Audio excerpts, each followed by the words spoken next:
Shalom Bapak Ibu Saudara-saudari yang dikasihi dan mengasihi Tuhan. Kita bersyukur hari ini Tuhan boleh memberkati kita. Mari sebelum kita beraktivitas, berkegiatan, kita awali hari kita dengan membaca, merenungkan firman Tuhan. Mari sebelumnya kita berdoa. Tuhan, terima kasih, kami bersyukur hari ini Engkau boleh berkati kami. Kami boleh ada sebagaimana kami ada. Ini semua karena berkat dan kemurahan-Mu. Sebentar kami akan membaca merenungkan firman-Mu. Berfirmanlah dan biarlah kami mengerti apa yang menjadi kehendak-Mu di dalam hidup kami. Kami berdoa di dalam nama Tuhan Yesus Kristus. Haleluya. Amin. Ayat bacaan kita hari ini sampai di Yakobus ya, pasalnya yang kelima, ayatnya yang ke-7 hingga ayatnya yang ke-11. Saya akan membacakan ayat yang ke-7. Karena itu saudara-saudara, bersabarlah sampai kepada kedatangan Tuhan.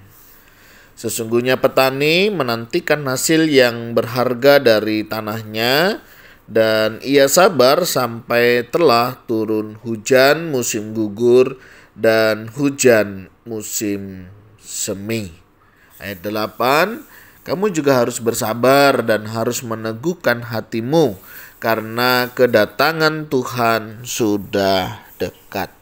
Amin. Demikianlah firman Tuhan. Mari kita merenungkannya. Dalam bagian ini LAI memberikan judul bersabar dalam penderitaan. Bapak Ibu Saudara, berbicara tentang penderitaan, mungkin setiap kita pernah ya mengalami penderitaan. Macam-macam sih kalau berbicara tentang penderitaan, ya menderita karena kesehatan ada ya. Kita terpikir dengan kondisi kesehatan kita sampai-sampai kita menderita di dalamnya. Ini baru memikirkan, belum pada saat mengalaminya ya. Kadang hal itu bisa membuat seseorang mengalami penderitaan.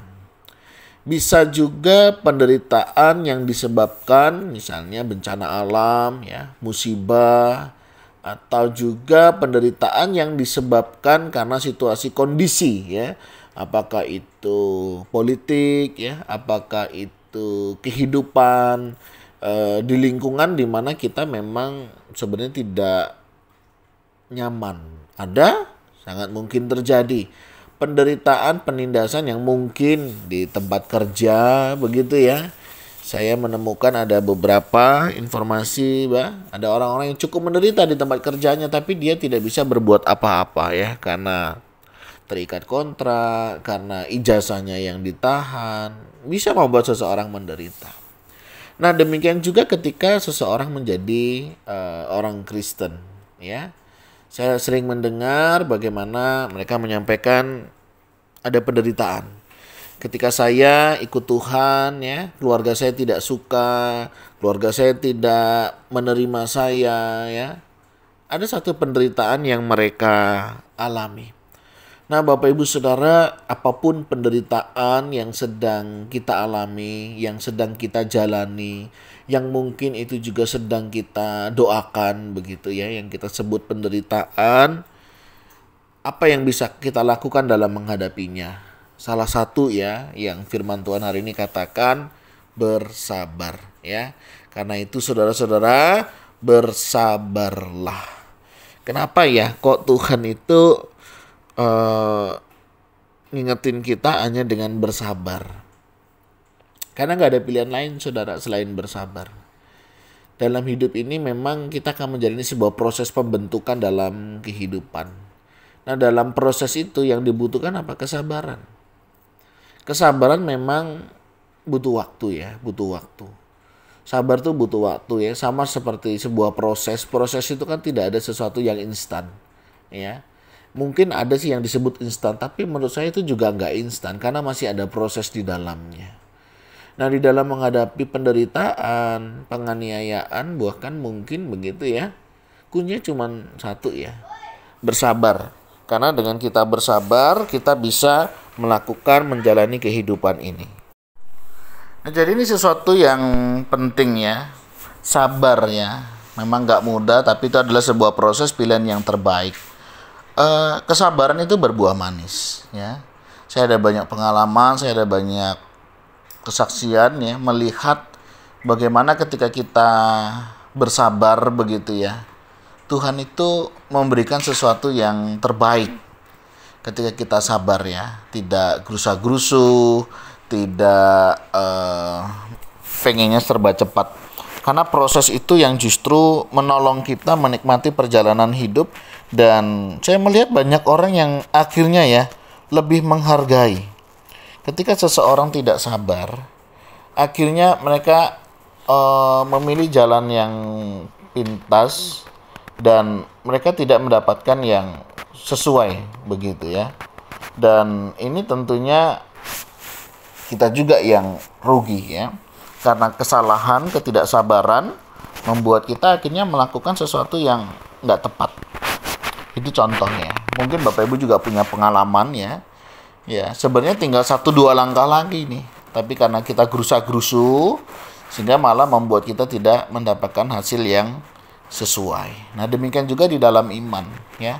Jangan karena sakit kita tidak sembuh, masalah kita tidak selesai, pergumulan juga tidak kunjung usai, membuat kita jadi tinggalkan Tuhan, marah sama Tuhan, kecewa sama Tuhan ya.